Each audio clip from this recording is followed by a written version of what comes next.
Passo número 2 em direção à riqueza, fé e confiança. Fé dirigida torna todo pensamento palpitante de poder. Você pode erguer-se a alturas ilimitadas, impelido pela força ascendente de sua poderosa e nova autoconfiança. A fé é o químico-chefe da mente. Quando a fé se une ao pensamento, o subconsciente apanha imediatamente a vibração, traduzindo no seu equivalente espiritual e transmitindo-a à inteligência infinita, como no caso da oração. As emoções da fé, do amor e do sexo são as mais poderosas de todas as principais emoções positivas. Quando as três se unem, tem o efeito de colorir o pensamento de tal maneira que alcança, instantaneamente, o subconsciente, onde se transforma em seu equivalente espiritual, única forma que induz a reação da inteligência infinita. A fé aguarda que você a encontre. Segue-se agora uma declaração que lhe dará melhor compreensão da importância que o princípio da autossugestão assume na transformação do desejo em seu equivalente físico ou monetário. Como se sabe, a fé é um estado de espírito que pode ser induzido ou criado, por afirmação ou instruções repetidas ao subconsciente, através do princípio da autossugestão. Como exemplo, considere o propósito pelo qual você está, presumivelmente, lendo este livro. O objetivo é, naturalmente, adquirir a capacidade de transformar o intangível impulso do pensamento do desejo em seu correlato físico, o dinheiro. Seguindo as instruções dadas no capítulo da autossugestão, e nos do subconsciente, resumidos naquele capítulo, você poderá convencer o subconsciente de que acredita que receberá o que deseja. Isso agirá sobre o que você acredita, de modo que o subconsciente o devolverá em forma de fé, seguida de planos definidos para procurar o que deseja.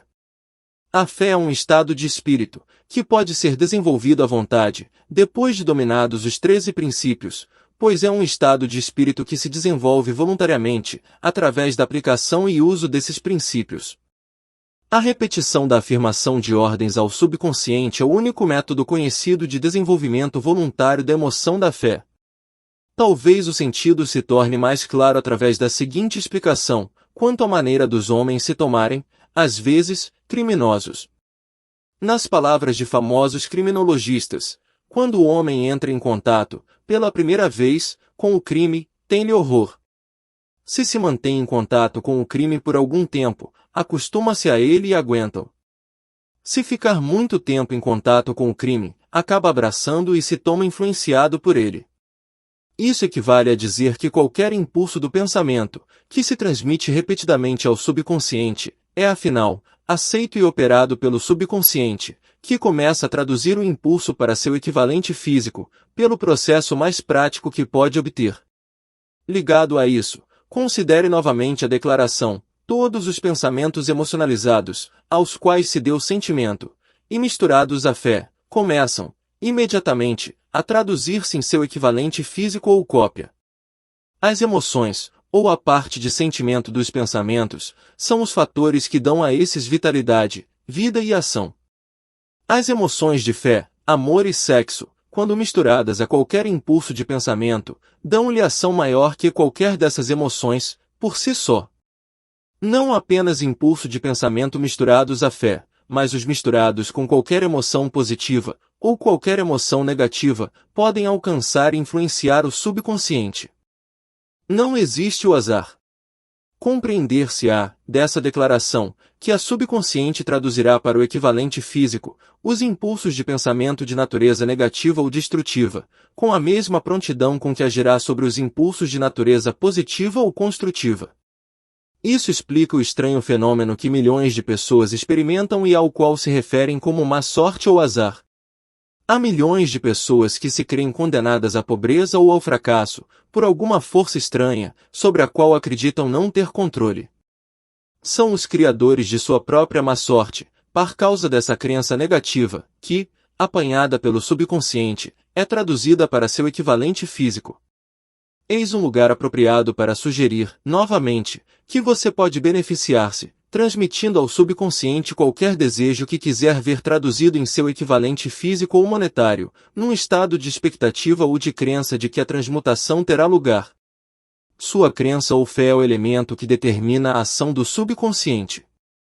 Nada pode impedi-lo de enganar o subconsciente, ao dar-lhe instruções, através da autossugestão, como eu enganei o subconsciente de meu filho. Para tornar o engano mais real, haja como se já estivesse de posse da coisa material que está exigindo, ao dirigir-se ao subconsciente. O subconsciente transformará em seu equivalente físico, pelos meios mais diretos e práticos existentes, qualquer ordem dada com fé, ou crença em que essa ordem será executada. Certamente muita coisa já foi dita para dar um ponto de partida do qual, através de experiência e prática, se possa adquirir a capacidade de unir a fé com qualquer ordem dada ao subconsciente. A perfeição advirá pela prática. Não pode vir apenas pela leitura de instruções.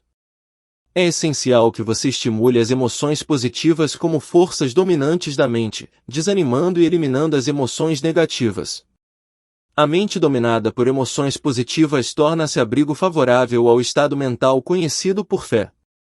A mente, assim dominada, pode, à vontade, dar instruções ao subconsciente, que serão imediatamente aceitas e seguidas. A fé dá poder ao pensamento.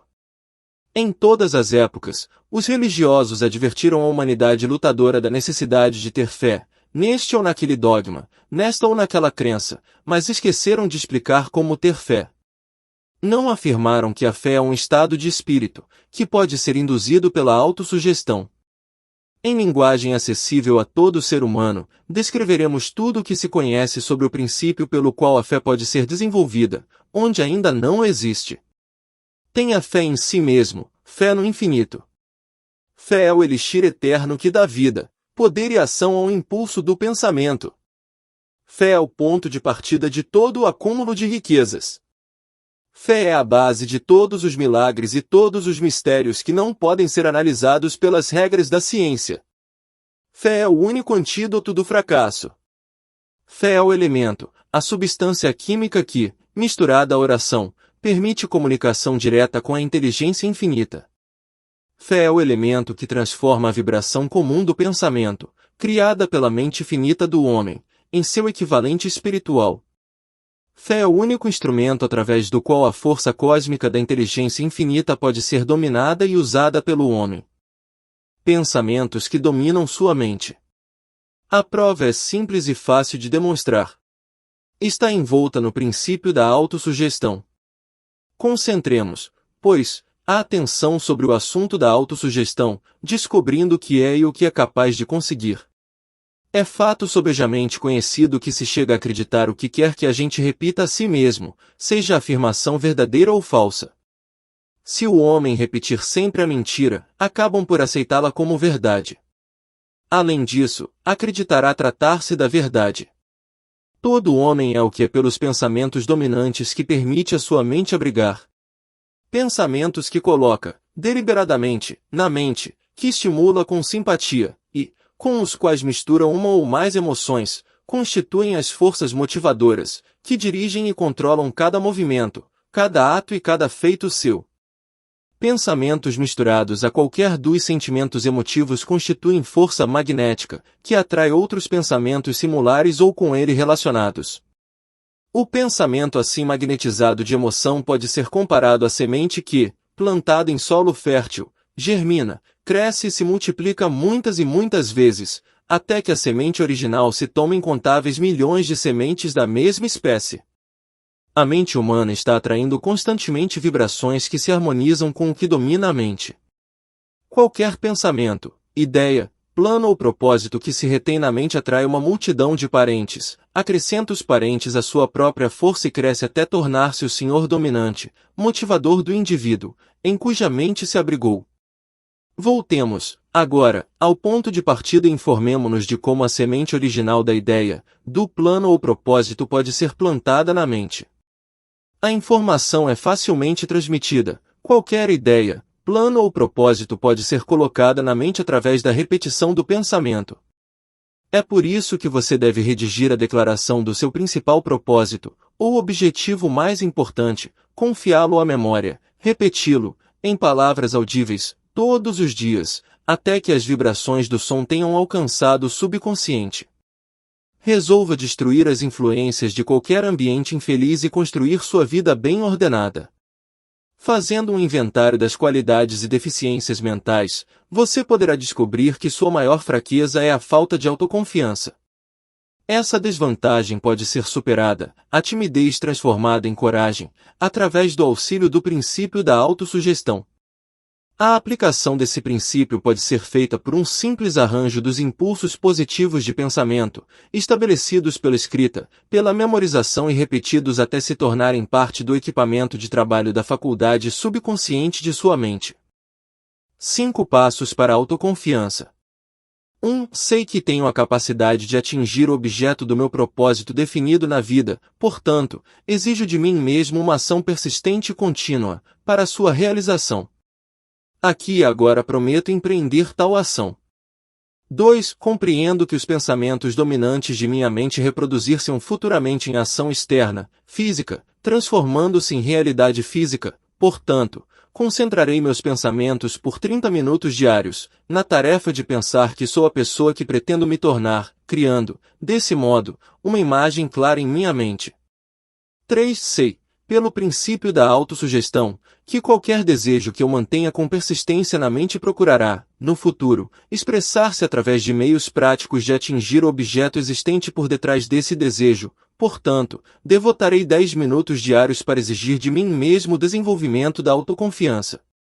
4. Já anotei uma descrição clara do meu principal objetivo definido na vida e jamais pararei de tentar, até desenvolver autoconfiança suficiente para alcançá-lo. 5. Compreendo perfeitamente que nenhuma riqueza ou posição pode durar muito sem ter sido construída sobre verdade e justiça, portanto, não me envolverei em transação alguma que não beneficie a todos a quem afetar. Terei êxito atraindo para mim as forças que desejo usar e a cooperação de outros. Induzirei outros a servir-me, pela minha boa vontade em servi-los. Eliminarei o ódio, a inveja, o egoísmo e o cinismo, cultivando amor pela humanidade, pois sei que uma atitude negativa para com os outros nunca me trará sucesso. Farei com que os outros acreditem em mim, porque eu acredito neles e em mim mesmo. Assinarei essa fórmula, recomendá-la-ei à memória, repetindo-a uma vez por dia, em voz alta, com fé integral de que influenciará, gradualmente, meus pensamentos e ações, de modo a tornar-me uma pessoa autoconfiante e bem-sucedida. Por detrás dessa fórmula existe uma lei natural que até hoje ninguém conseguiu explicar. O nome dessa lei tem pouca importância. O que importa a respeito dela é que funciona, para a glória e sucesso da humanidade, se for usada de maneira construtiva. Se, porém, usada de maneira destrutiva, destruirá com a mesma facilidade. Nessa afirmação está uma verdade muito significativa, ou seja, aqueles que fracassam e terminam a vida na pobreza, infelicidade e desespero, fazem-no por causa da aplicação negativa do princípio da autossugestão. Pode-se encontrar a causa no fato de que todos os impulsos do pensamento têm tendência a refugiar-se em seu equivalente físico. Você pode chegar ao desastre pelo pensamento. O subconsciente não distingue entre impulsos de pensamento construtivos e destrutivos. Trabalha com o material que lhe fornecemos, através dos impulsos de pensamento. O subconsciente traduz em realidade o pensamento atormentado de medo, com a mesma presteza que usará em traduzir em realidade o pensamento impulsionado pela coragem ou pela fé. Assim como a eletricidade faz girar as rodas da indústria e produz serviços úteis se usada de maneira construtiva, ou estraga a vida se mal usada, assim a lei da autossugestão leva à paz e à prosperidade ou ao vale da amargura, do fracasso, da morte, de acordo com seu grau de compreensão e de aplicação dela. Se você encher a mente de temor, dúvida e descrença na sua capacidade de estabelecer um elo e usar as forças da inteligência infinita, a lei da autossugestão tomará tal espírito de descrença e usá-lo-á como padrão pelo qual o subconsciente se traduzirá em seu equivalente físico. Tal qual o vento, que leva um navio para leste, outro para oeste, a lei da autossugestão irá erguê-lo ou derrubá-lo, de acordo com a maneira pela qual você arrumar as velas do pensamento. A lei da autossugestão, através da qual qualquer pessoa pode ascender a altitudes de realização que surpreendem a imaginação, está bem descrita nos versos seguintes. Se você pensa que foi derrotado, foi derrotado. Se você pensa que não ousa, não ousa. Se você gosta de ganhar, mas pensa que não pode. É quase certo não poder. Se você pensa que perderá, está perdido. Pois fora do mundo percebemos que o sucesso começa com a vontade de alguém. Tudo está no estado da mente. Se você pensa que foi sobrepujado, foi sobrepujado. É preciso que pense em altos termos para se elevar. É preciso que esteja seguro de si antes de poder ganhar um prêmio. As batalhas da vida não são sempre vencidas pelo homem mais forte ou mais veloz. Mas, cedo ou tarde, o homem que vence é o homem que pensa que pode vencer. Observe as palavras grifadas e apanhará o significado profundo que o poeta teve em mente. A grande experiência do amor. Em algum lugar de sua estrutura está, adormecida, a semente da realização que, se desperta e posta em ação, pode levá-lo a alturas que você jamais esperou atingir. Assim como o mestre da música pode fazer com que as mais lindas melodias jorrem das cordas de um violino, assim você pode despertar o gênio adormecido em seu cérebro e fazer com que ele o conduza para o alto, para qualquer objetivo que possa desejar alcançar. Abraham Lincoln fracassou em tudo que tentava, até passar da idade de 40 anos.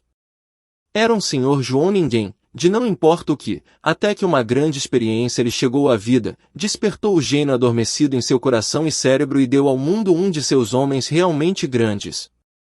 Essa experiência se misturou às emoções da tristeza e do amor. Veio-lhe através de Rutledge, a única mulher que amou de verdade. É fato conhecido que a emoção do amor está muito próxima ao estado de espírito conhecido como fé, pela razão de que o amor chega quase a traduzir os impulsos de pensamento em seu equivalente espiritual. Durante seu trabalho de pesquisa, o autor descobriu, da análise do trabalho e das realizações de centenas de homens de destacado valor, que houve influência do amor de uma mulher, por trás de quase todos eles. Se quiser a prova do poder da fé, estude as realizações de homens e mulheres que o empregaram. Encabeçando a lista está o Nazareno. A base do cristianismo é a fé, embora muitos tenham pervertido ou interpretado erradamente o significado dessa grande força. A súmula e substância dos ensinamentos e realizações de Cristo, que podem ser interpretados como milagres, foi, nada mais, nada menos, que a fé. Se existem fenômenos como milagres, eles só são produzidos através do estado de espírito conhecido como fé. Consideremos o poder da fé, como demonstrou um homem muito conhecido da época, o Mahatma Gandhi, da Índia. Nesse homem teve a humanidade um dos mais assombrosos exemplos das possibilidades da fé. Gandhi controlava mais poder potencial que qualquer pessoa viva, em sua época, apesar do fato de não ter nenhum dos instrumentos ortodoxos de poder, como dinheiro, navios de guerra, soldados e armamentos. Gandhi não tinha dinheiro, nem lar, nem um terno como roupa, mas teve poder. Como conseguiu esse poder? Criou-o da compreensão que tinha do princípio da fé por sua capacidade de transplantar essa fé nas mentes de 200 milhões de pessoas. Gandhi conseguiu o assombroso feito de influenciar 200 milhões de mentes, para unir-se e mover-se em uníssono, como uma única mente. Que outra força na Terra, exceto a fé, poderia conseguir tanto? Você dá antes de ganhar. Por causa da necessidade de fé e cooperação ao operar negócios e indústria, será tanto interessante como útil analisar um acontecimento, que fornece uma compreensão excelente do método pelo qual industriais e homens de negócios acumulam grandes fortunas, dando antes de tentar ganhar. O acontecimento escolhido para essa ilustração volta para o ano de 1900, quando se formava a United States Steel Corporation. Ao ler a história, guarde esses fatos fundamentais e entenderá como se converteram ideias em vastas fortunas. Se você é um dos que muitas vezes se perguntaram como foram acumuladas grandes fortunas, a história da criação da United States Steel Corporation será esclarecedora. Se tiver alguma dúvida de que os homens podem pensar em enriquecer, essa história servirá para dissipar a dúvida, pois você poderá ver claramente, na história da United States Steel a aplicação da maior parte dos princípios descritos neste livro. A surpreendente descrição do poder de uma ideia foi dramaticamente contada por John Lowell, no New York World Telegram, por cuja cortesia aqui vai reproduzida. Um belo discurso após o jantar por $1 bilhão. Quando, na noite de 12 de dezembro de 1900, uns 80 membros da nobreza financeira da nação se reuniram no salão de banquetes do University Club, para prestar homenagem a um jovem vindo do Oeste, nem metade dos convivas percebeu que seria testemunha de um dos episódios mais significativos da história industrial americana. J. Edward Simons e Charles Stuart Smith, com os corações cheios de gratidão pela generosa hospitalidade que lhes fora proporcionada por Charles M. Schwab, no decurso de recente visita a Pittsburgh, tinham organizado o jantar para apresentar o Homem do Aço, de 38 anos, à Sociedade Banqueira do Leste. O que não esperavam era que tumultuasse a reunião. Avisaram-no, em verdade, que os corações, dentro das camisas engomadas, não seriam muito receptivos à oratória. Além disso, se não quisesse aborrecer os Etilmans e Arrimas e Vanderbiltos, seria melhor limitar-se a 15 ou 20 minutos de generalidades corteses e parar por ali mesmo. Mesmo John Pierre Morgan, sentado à direita de Schwab, conforme exigia sua imperial dignidade, só pretendia honrar, com sua presença, a mesa de banquete por pouco tempo. E quanto à imprensa e ao público, o acontecimento todo era de tão pouca monta, que nenhuma menção se fez nos jornais no dia seguinte. Os anfitriões e convidados ilustres banquetearam-se com 7 ou 8 iguarias costumeiras. Houve pouca conversa e a que houve era discreta. Poucos banqueiros e corretores conheciam Schwab, cuja carreira fluíra às margens do Monongahela e ninguém o conhecia bem. Mas antes que a noite se escoasse, todos, e com ele Morgan, o senhor do dinheiro, foram arrebatados e um bebê de 2 bilhões, a United States Steel Corporation, foi concebido. Talvez seja infelicidade, para a história, que não se tenha gravado o discurso de Charles Schwab, no jantar. É provável, contudo, que se tratasse de um discurso rústico, meio sem gramática, pois as belezas da língua nunca preocuparam Schwab, cheio de epigramas e intercalado de espírito. Mas, a parte disso, teve força e efeito galvânicos sobre o capital avaliado em 5 bilhões, representado pelos convivas. Depois que terminou e a reunião ainda estava sob seu fascínio, embora Schwab tivesse falado durante 90 minutos, Morgan levou o orador a uma janela retirada, onde, balançando as pernas que pendiam dos assentos altos e desconfortáveis, ficaram conversando por mais 1 hora. A magia da personalidade de Schwab fora solta, a todo vapor, mas, o que era mais importante e duradouro, foi o programa, imponente e bem delineado, que esboçara para o engrandecimento do aço. Muitos outros tinham tentado interessar Morgan em formar um truste do aço, nos padrões dos trustes de biscoitos, arame, açúcar, borracha, uísque, óleo ou goma de mascar. John W. Gates, o jogador, recomendaram, mas Morgan não confiava nele. Moore, Bill e Jim, corretores de Chicago, que juntaram um truste de fósforos a uma corporação de bolachas, recomendaram-no e fracassaram. Albert H. Gehry, o advogado rural bonachão quis fomentá-lo, mas não era bastante grande para impressionar. Enquanto a eloquência de Schwab não elevou J.P. Morgan aos píncaros donde pode visualizar os resultados sólidos da empresa financeira mais corajosa jamais concebida, o projeto foi encarado como o sonho delirante de doidos por dinheiro fácil.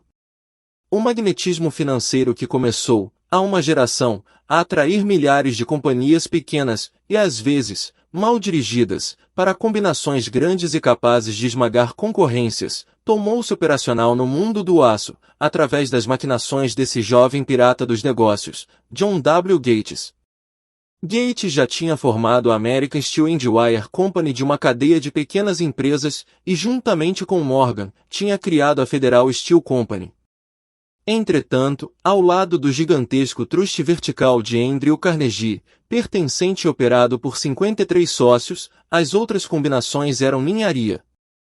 Podiam associar-se à vontade, mas o grupo todo não chegava aos pés da organização Carnegie e Morgan sabia disso. O excêntrico velho escocês também o sabia.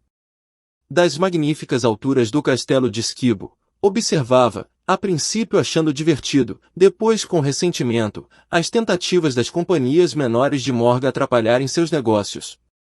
Quando as tentativas se tornaram ousadas demais, o gênio de Carnegie manifestou-se pela raiva e vingança. Resolveu duplicar todas as fábricas que seus rivais possuíam até então, não estiver interessado em arames, canos, argolas ou folhas. Ao contrário, contentava-se em vender a essas companhias o aço bruto de que precisavam e em deixar que o moldassem da forma que quisessem. Agora, tendo Schwab como seu tenente principal e capaz, planejava encostar os inimigos à parede. Foi assim que, no discurso de Charles M. Schwab, Morgan viu a resposta ao problema da sociedade. Um trust seria um pudim de ameixas, como disse um escritor, sem as ameixas. O discurso de Schwab, na noite de 12 de dezembro de 1900, trazia em si a sugestão, embora não a promessa, de que a imensa empresa Carnegie seria trazida para debaixo da tenda de Morgan. Falou no futuro do mundo para o aço, da reorganização para eficiência, da especialização, da união de fábricas fracassadas e concentração do esforço nas propriedades florescentes, das economias no tráfico de minério, economias nos departamentos superiores e administrativos, da conquista de mercados estrangeiros. Mais ainda, disse aos piratas entre eles, onde se achavam os erros de sua habitual pirataria. O propósito deles, sugeriu ele, fora criar monopólios, elevar preços e dos privilégios extrair gordos dividendos. Schwab condenou o sistema com sua maneira mais veemente. A falta de visão de tal política, disse ele aos ouvintes, estava no fato de que restringia o mercado numa época em que tudo gritava por expansão. Baixando o custo do aço, argumentava ele, criar-se-ia um mercado em constante expansão, encontrar-se-iam mais utilidades para o aço e boa parte do comércio mundial poderia ser conquistada.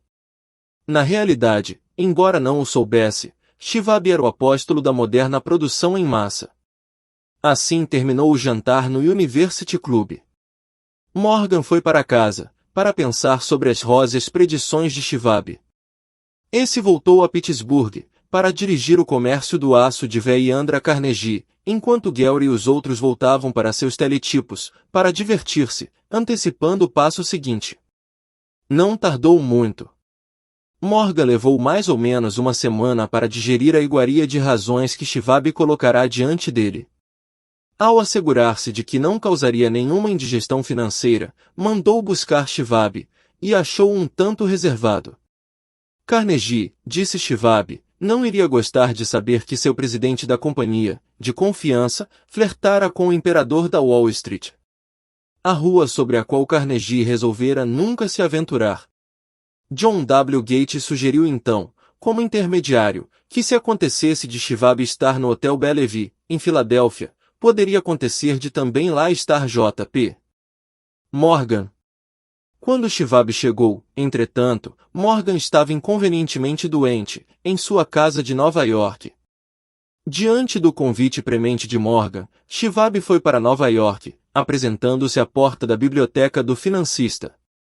Certos historiadores de economia professaram a crença de que, do começo ao fim do drama, o palco fora arranjado por Andrew Carnegie, o jantar para Schwab e o rei do dinheiro, teriam sido planejados pelo astuto escocês. A verdade é, porém, o oposto. Quando Schwab foi chamado para consumar o negócio, não sabia sequer se o pequeno patrão, como o chamavam Andrew, iria ao menos ouvir a oferta de vender, especialmente a um grupo de homens aos quais Andrew encarava como pouco dotados de santidade. Mas Schwab levou consigo, para a conferência, escritos de próprio punho, 6 páginas de números perfeitamente nítidos, que representavam em sua mente o valor físico e a capacidade de ganho de cada uma das companhias que considerava como estrela essencial no novo firmamento do metal. 4 homens ponderaram os números toda a noite. O principal, é claro, era Morgan, firme em sua crença no direito divino do dinheiro. Com ele estava seu aristocrático sócio, Robert Bacon, homem culto e cavalheiro. O terceiro era John W. Gates, que Morgan desprezava como sendo jogador e apenas usava como instrumento. O quarto era Schwab, que conhecia mais sobre os processos de fabricar e vender aço, que qualquer grupo de homens vivos, na época. Nessa conferência não se discutiram os seus números. Se dissesse que tal companhia valia tanto, então era este seu valor e não mais. Insistia, também, em incluir na sociedade apenas as empresas que designava. Concebera uma corporação em que não haveria duplicação, nem mesmo para satisfazer a ambição de amigos que queriam descarregar suas companhias nos ombros largos de Morgan. Quando amanheceu, Morgan levantou-se e endireitou as costas. Só ficou uma pergunta. Acha que poderá persuadir Andrew Carnegie a vender? Indagou. Posso tentar, respondeu Schwab. Se conseguir que ele venda, encarregar-me-ei da questão, concluiu Morgan. Até ali tudo bem. Mas será que Carnegie iria vender? Quanto iria pedir? Schwab pensou em 320 milhões de dólares. Como exigiria o pagamento? Em forma de ações comuns ou preferenciais? De bônus? Em dinheiro? Ninguém poderia levantar sequer um terço de $1 bilhão em dinheiro. Houve uma partida de golfe em janeiro, nos campos gelados de St. Andrews, em Westchester, com Andrew todo enrolado em suéteres, e Charlie conversando animadamente, como de costume, para estimulá-lo. Mas não se pronunciou uma palavra sobre negócios enquanto os dois não se sentaram no calor agradável da casa de Carnegie, próxima dali. Então, com a mesma persuasão que hipnotizara 80 milionários, no University Club, Schwab despejou as brilhantes promessas de aposentadoria com todo o conforto, de milhões inenarráveis, para satisfazer os caprichos sociais do ancião. Carnegie capitulou, escreveu um número num pedaço de papel, estendeu-o a Schwab e disse, está bem, venderemos por esta quantia. O número era, aproximadamente, 400 milhões de dólares, composto dos 320 milhões de dólares mencionados por Schwab como número básico e somando-se-lhe 80 milhões de dólares, que representavam o valor do capital aumentado, nos 2 anos anteriores. Mais tarde, no convés de um transatlântico, o escocês disse, tristemente, a Morgan, quisera ter-lhe pedido 100 milhões de dólares a mais. Se os tivesse pedido, teria recebido, assegurou-lhe Morgan alegremente. Houve alvoroço, é claro. Um correspondente britânico telegrafou que o mundo do aço estrangeiro estava chocado pela gigantesca sociedade. O presidente Adlai, de Vale, declarou que, a não ser que os trustes fossem regulamentados, o país poderia esperar um imperador em Washington, nos próximos 25 anos. Mas que N, o hábil manipulador de ações, começou a trabalhar, empurrando as novas ações para o público, com tal vigor, que todo o excesso, calculado por alguns em quase 600 milhões de dólares, foi absorvido num relance. Assim Carnegie teve os seus milhões, a corporação de Morgan teve 62 milhões de dólares por seu trabalho e os rapazes, de Gates a Gehry, tiveram seus milhões. Schwab, de 38 anos, teve sua recompensa, foi feito presidente da nova companhia, ficando no poder até 1930. As riquezas começam dentro do homem. A história dramática do grande negócio, que você acabou de ler, é um exemplo perfeito do método pelo qual o desejo pode ser transformado em seu equivalente físico. Essa organização gigantesca fora criada na mente de um só homem. O plano, pelo qual as fábricas de aço davam estabilidade financeira à organização, fora criado na mente do mesmo homem. Sua fé, seu desejo, sua imaginação e sua persistência foram os verdadeiros ingredientes que entraram na United States Steel. As fábricas de aço e equipamento mecânico adquiridos pela companhia, depois de assegurada sua existência legal, foram incidentais. Mas uma análise cuidadosa revelara o fato de que o valor estimativo das propriedades adquiridas pela companhia aumentou em aproximadamente 600 milhões de dólares, pela simples transação que as uniu sob uma única direção. Em outras palavras, a ideia de Charles M. Schwab, mais a fé com que a transmitiu à mente de J. P. Morgan e a dos outros foi negociada por um lucro de, aproximadamente, 600 milhões de dólares. Não é uma soma insignificante por uma única ideia. A United States Steel Corporation prosperou e se tornou uma das mais ricas e poderosas companhias da América, empregando milhares de pessoas, desenvolvendo novos usos para o aço, abrindo novos mercados, e provando, assim, que os 600 milhões de dólares em lucros que a ideia de Schwab produziu foram merecidos. A riqueza começa em forma de pensamento. A quantidade só é limitada pela pessoa, em cuja mente o pensamento é posto em movimento. A fé remove as limitações. Lembre-se disso, quando você estiver pronto a negociar com a vida, pelo preço que você exigir, por ter passado por aqui. Pontos a fixar. A fé é indispensável para o sucesso. Ela é induzida e fortalecida pelas instruções dadas ao subconsciente. Eis 5 passos para a autoconfiança, todos eles facilmente ao seu real alcance. Você sabe agora como se atirar ao desastre, pelo pensamento, ou como obter vitória e felicidade, como resultado das mesmas circunstâncias. Homens como Lincoln e Gandhi mostram-nos como pensamentos podem ter magnetismo, o que atrai pensamentos correlatos e faz com que milhares de mentes trabalhem como uma só. É essencial dar, antes de ganhar. Homens ricos tiveram de aprendê-lo, antes de um negócio ilegal se transformar em negócio que trabalha com e para o público, sem deixar de ser lucrativo. Tanto a pobreza como a riqueza são produtos da fé.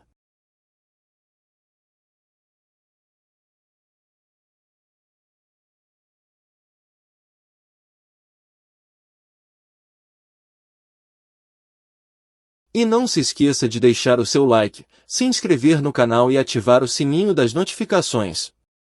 Obrigado.